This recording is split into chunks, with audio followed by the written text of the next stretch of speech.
చిన్న funny incident ఉంది. 'Zombie రెడ్‌లో' ఏదైనా వెరైటీగా ఉండాలి, ఈయన వెరైటీగా ఉండాలంటే సో ఎవరి ఐడియానో నాకు గుర్తులేదు గానీ ఫైనల్‌గా came up with an idea. ఈ కన్ను లేకుండా ఉండటం అనే ఐడియా ఒకటి పెట్టుకున్నారనమాట. అలా కన్ను మూసుకొని యాక్టింగ్ చేస్తూ ఉంటారు ఈయన సినిమా అంతా.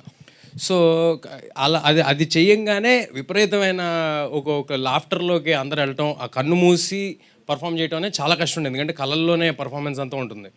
తర్వాత హనుమాన్‌కి వచ్చేపాటికి ఒక పళ్ళ సెట్ తీసి పెట్టారు. ఇంత పెద్ద పళ్ళ సెట్. సో ఆయన అప్పుడప్పుడు నేను ఎదురుగుండా నుంచుని రియాక్షన్‌లో డైలాగులు చెప్తుంటే ఆ పళ్ళ సెట్ నాకు వస్తుంటే నేను క్యాచ్ పడుతుండేవాడిని రియాక్షన్‌లో. పట్టుకొని పెట్టుకోండి సార్ మళ్ళీ అని ఇస్తుండేవాడిని అనమాట. సో ఇలాగా ఆయనకి ఏదైనా ఒక ప్రాబ్లమ్ పెడితే ఆయన ఎక్సెల్ అవుతారు. దీంట్లో ఒక పెద్ద ప్రాబ్లమ్ ఉంది ఆయనకి. నవ్వుతూనే ఉండాలనే ప్రాబ్లమ్. సో ఆయన డెఫినెట్‌గా ఇరగదీసి ఎక్సెల్ అయి ఉంటారని అనుకుంటున్నాను. ఒక అర్థవంతమైన సినిమాకి కామెడీ జోడిస్తే చాలా పెద్ద సినిమా అవుతుందని నమ్ముతున్నా.